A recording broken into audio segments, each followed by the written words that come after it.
Hola muchachos, bienvenidos a nuestra clase de psicofármacos del día de hoy. Esta es la última clase donde estaremos discutiendo además el último grupo de fármacos designado para nuestra materia. La razón por la cual los estabilizadores del estado de ánimo son el último de los fármacos que discutiremos es bastante estratégica y responde a dos causas fundamentales. En primer lugar, porque los estabilizadores del estado de ánimo, aunque son agrupados en esta clase en particular como un solo grupo, de hecho contienen tres subgrupos de fármacos que por sí solos responden bastante bien a diferentes clínicas, no solamente psiquiátricas, sino neurológicas, pero que son agrupados específicamente en esta composición de estabilizadores del estado de ánimo porque han respondido favorablemente a clínicas o sintomatologías relacionadas con variaciones marcadas del estado de ánimo. Y en segundo lugar, es la última de las clases porque resulta bastante importante que echemos un ojo de cómo los estabilizadores del estado de ánimo han ganado cada vez mayor importancia dentro de la farmacia y la respuesta farmacéutica a los trastornos psiquiátricos y de diferentes presentaciones, al punto en que estos son incluidos dentro del tratamiento a veces para sintomatologías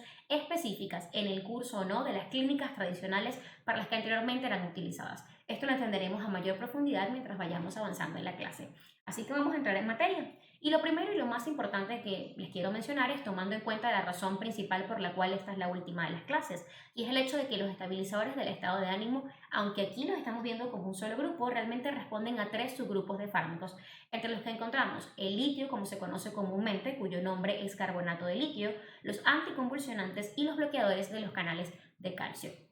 Estos tres grupos en particular han demostrado respuestas bastante positivas para la sintomatología característica de los trastornos con alteraciones del estado de ánimo, entre los que encontramos, en primer lugar, el trastorno bipolar, tanto en su presentación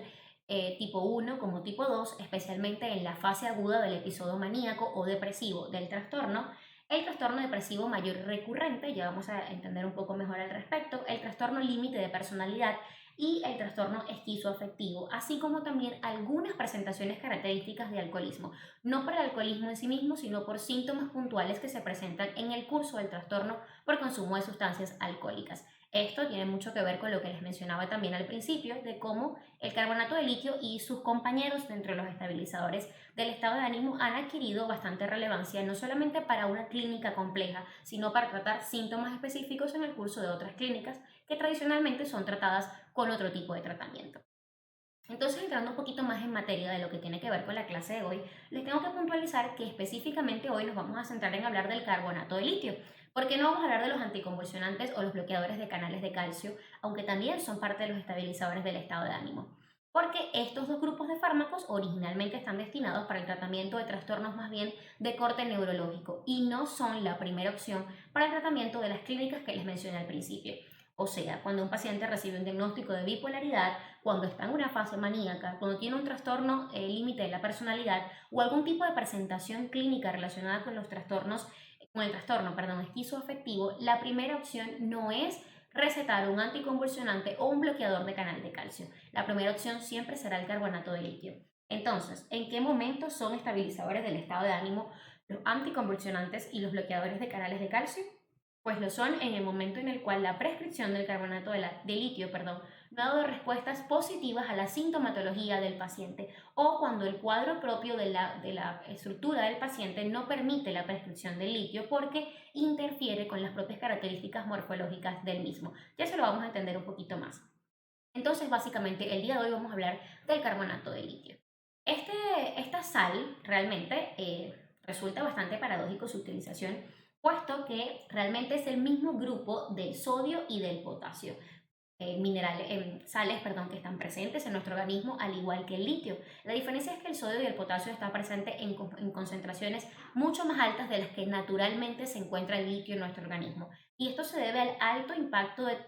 toxicidad que el litio puede tener con respecto a nuestro cuerpo y a las respuestas desfavorables que puede generar en dosis demasiado altas. De hecho, el litio en dosis demasiado elevadas puede causar envenenamiento. Y ya vamos a revisar un poquito cuáles son los efectos secundarios en niveles de toxicidad del fármaco. Por ello, resulta bastante curioso entender cómo el carbonato de litio, específicamente en este aislamiento de esta sal que realizaron, puede considerarse como un fármaco que dé respuestas terapéuticas a sintomatologías psiquiátricas sin alterar o afectar directamente el funcionamiento orgánico, que en otras condiciones se vería gravemente afectado por respuestas de envenenamiento ante la presentación del litio. ¿Cómo se llegó a la conclusión entonces de que el carbonato de litio en dosis específicas podría interactuar bien con el cuerpo fisiológicamente hablando, a su vez que podría generar respuestas terapéuticas psiquiátricamente hablando?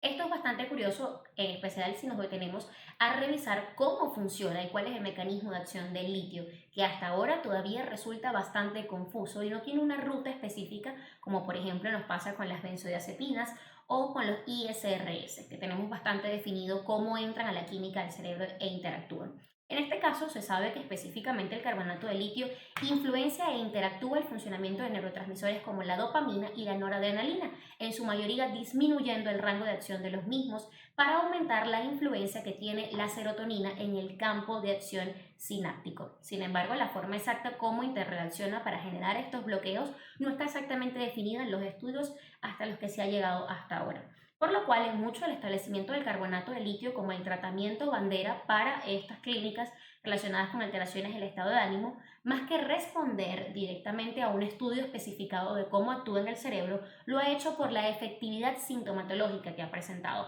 Al colocarse o al introducirse el carbonato de litio y evidenciarse que las respuestas terapéuticas son positivas y los síntomas disminuyen, especialmente cuando se introducen en el curso de un episodio maníaco que se logra la disminución de los síntomas, se ha ido entendiendo con cada vez mayor aceptación que el carbonato de litio es el tratamiento insigne para estas clínicas en particular. Pues básicamente entonces tenemos esta parte un poquito para entender el funcionamiento del carbonato de litio. Pero ahora tenemos que entrar en un punto que les mencioné hace un ratito y tiene que ver con el riesgo de las concentraciones de litio en el organismo y cómo esto puede representar un peligro para la vida del paciente. Aquí tenemos dos rangos importantes que visualizar. El primero de ellos es el relacionado con la toxicidad aguda o básicamente y coloquialmente la presentación de la sobredosis, cuando de repente la dosis determinada o la dosis ingerida por el paciente a conciencia sea superior a la recomendada y prescrita específicamente por el facultativo. Aquí hay que hacer un punto muy importante porque el riesgo de que el paciente exceda la dosis, aunque siempre es bastante alto en cualquiera de los grupos de fármacos, en el caso del carbonato de litio es aún mayor. La capacidad de toxicidad del carbonato de litio en dosis elevadas es bastante amplia, por lo cual cuando hablamos de la toxicidad aguda tenemos que estar atentos a los siguientes síntomas que se presentan en un consumo desmedido del carbonato de litio, como son la somnolencia, las manos temblorosas, la falta de coordinación, espasmos musculares, convulsiones, malas pronunciaciones y un pensamiento específicamente alterado en su curso. Aquí vemos una combinación de síntomas que se dan tanto en el eje del sistema nervioso central como síntomas extrapiramidales que afectan directamente al paciente. Incluso dependiendo de la dosis introducida, la toxicidad aguda puede llegar al punto de producir el coma. Mientras tanto, a nivel cardiológico también se presentan el lentecimiento en el ritmo cardíaco que responde bastante bien a estos síntomas extrapiramidales que describimos hace unos segundos y en algunos casos, dependiendo del nivel de la dosis, se puede presentar un fracaso renal grave.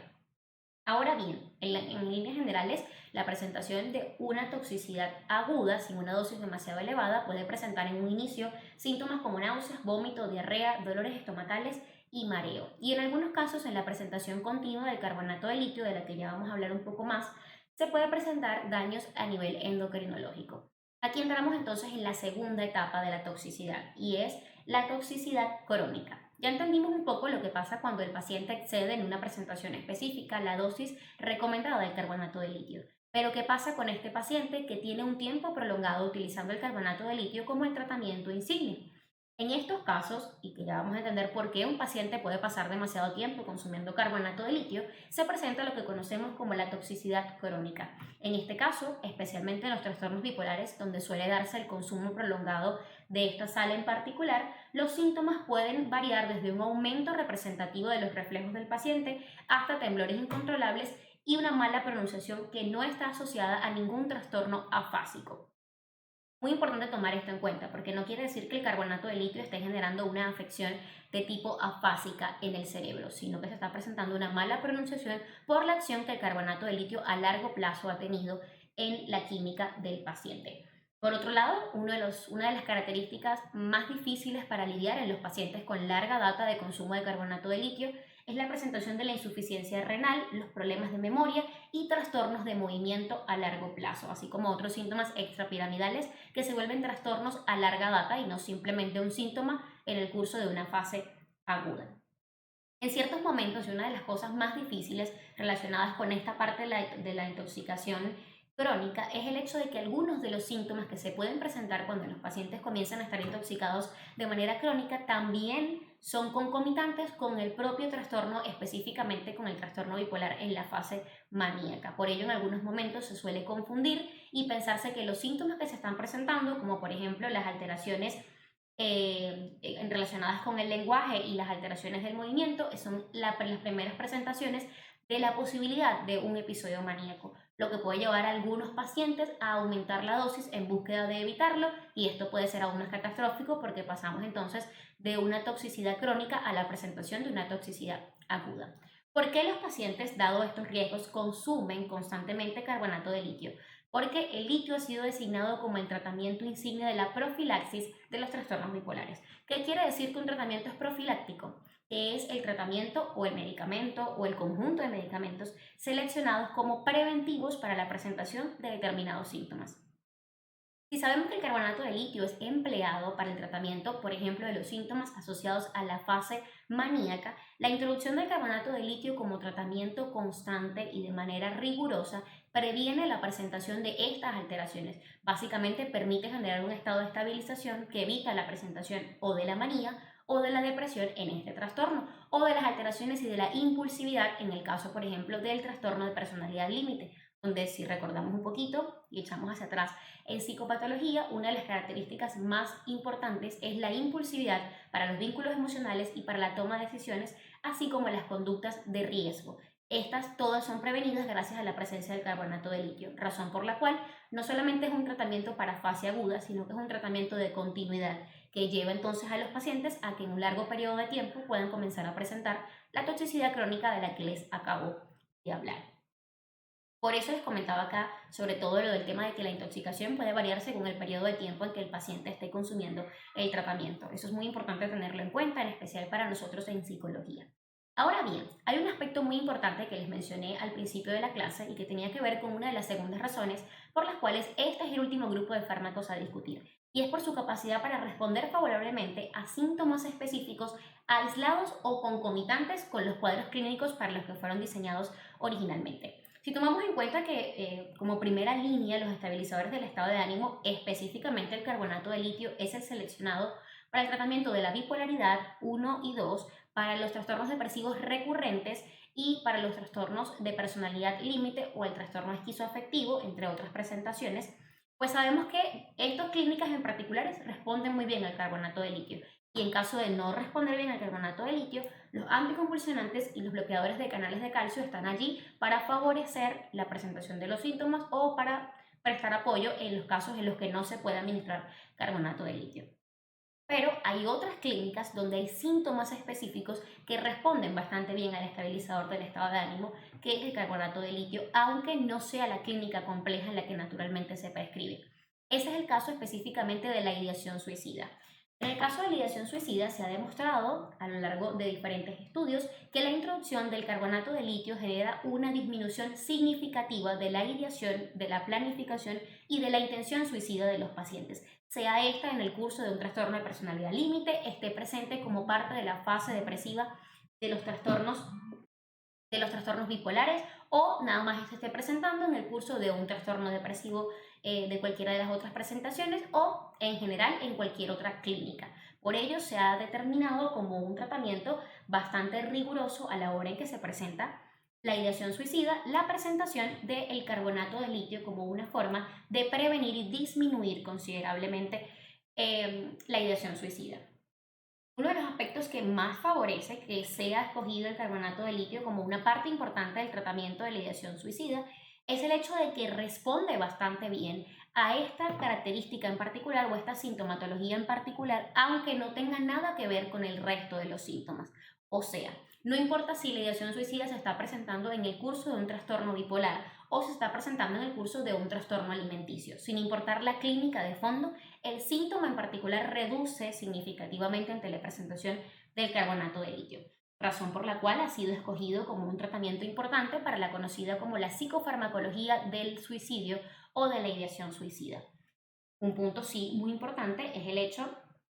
de que la ideación suicida puede disminuir con el carbonato de litio, pero también tomando en cuenta todo lo que hemos entendido previamente de la facilidad con la que una dosis elevada de litio puede llevar a una intoxicación grave. Obviamente hay que estar muy atentos del conocimiento que el paciente tenga de cómo funciona este carbonato de litio y sobre todo trabajar bastante en la adherencia al tratamiento correcto. Pues el éxito de este tratamiento, aunque es bastante amplio y reconocido, en especial para los trastornos del estado de ánimo y para esta clínica en particular de la ideación suicida, está precisamente en el seguimiento estricto y exacto de las prescripciones que el facultativo determina. Así el cumplimiento de la dosis, así como el cumplimiento de lo establecido para administrar las dosis es crucial. Por ello, cuando vamos entonces a revisar lo que el psicólogo tiene que ver con los pacientes que consumen carbonato de litio, es aún más importante que estemos atentos a chequear cómo está la red de apoyo primaria de nuestros pacientes.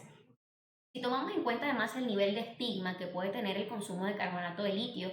en general, pues nos damos cuenta que además allí hay otro factor que debemos revisar: el significado de lo que el litio trae a la vida del paciente. Por lo general, cuando tú dices consumo de litio, las personas que de repente puedan tener una idea de qué se trata suelen asociar el consumo de litio con el trastorno bipolar, que ya sabemos es una clínica bastante compleja y sobre todo bastante estigmatizada. Así que el hecho de que el paciente se vea en la posición de tener que consumir a diario una dosis específica de litio como profilaxis para su trastorno, puede llevar a que haya diferencias y dificultades para adherirse al tratamiento por el temor a ser estigmatizado por el fármaco que consume y la asociación que tiene con los trastornos para los que es recetado, por el cansancio que pueda generar la idea de depender de un fármaco de consumo diario por quién sabe cuánta cantidad de tiempo, e incluso por la presentación de estos síntomas que son característicos de cuando el litio se introduce al cuerpo y que pueden representar para el paciente un malestar tan significativo como puede serlo los mismos síntomas característicos de su clínica. Entonces, nosotros como psicólogos debemos estar bastante atentos al significado que el litio tiene al ser introducido en la vida de nuestros pacientes, a cómo el litio al ser introducido en la vida de nuestros pacientes altera el curso de la normalidad que podía experimentar antes, tomando en cuenta que venía de una clínica compleja, por lo cual la normalidad estaba bastante alterada. Y sobre todo, muy importante, la red de apoyo que favorecerá la adherencia al tratamiento y estará no solamente atento a que el paciente esté dispuesto a seguir el tratamiento, sino que esté atento a que el paciente en efecto lo esté siguiendo de la manera idónea. Porque así como el consumo de dosis excesivas puede derivar en una intoxicación aguda, eventualmente también el consumo constante del fármaco va a derivar en una intoxicación crónica, por lo cual el acompañamiento constante de la red de apoyo y de nosotros con este conocimiento es crucial para determinar en qué fase se encuentra el paciente de aceptación de este nuevo elemento que se introduce a su vida y que es el carbonato de litio. Además, muy importante, la interrupción del tratamiento eventualmente puede derivar en la presentación de los síntomas que son aquietados ante la presencia del fármaco. Recordemos que el carbonato de litio no solamente es introducido una vez que la fase maníaca se presente, sino que también es el tratamiento de acompañamiento del paciente luego de un diagnóstico, especialmente de bipolaridad o de una impulsividad muy marcada en un trastorno límite de personalidad, por lo cual su seguimiento es importante y muy necesario para que cumpla su labor. Si el paciente comienza a interrumpir el consumo del tratamiento, eventualmente la profilaxis para la que ha sido determinada fallará y el episodio maníaco o depresivo podrá reaparecer y la clínica volverá a comenzar. Por ello es muy importante la continuidad y responsabilidad con el tratamiento. El carbonato de litio lo puede ser administrado en pacientes con fallas hepáticas o antecedentes de fallas renales. Tampoco puede ser administrado en pacientes embarazadas con sospecha de embarazo o que estén en periodo de lactancia, y según la edad también pueden variar las prescripciones por cualquier otro tipo de riesgo cardíaco o asociado a la edad del paciente. Por ello es muy importante que el psiquiatra revise diferentes factores relacionados con la vida del paciente antes de determinar que específicamente el litio será el estabilizador de ánimo utilizado y no, por ejemplo, un anticonvulsionante o un bloqueador de canal de calcio, que tienen un mecanismo de funcionamiento distinto y, por supuesto, una relación distinta con la fisiología del cuerpo.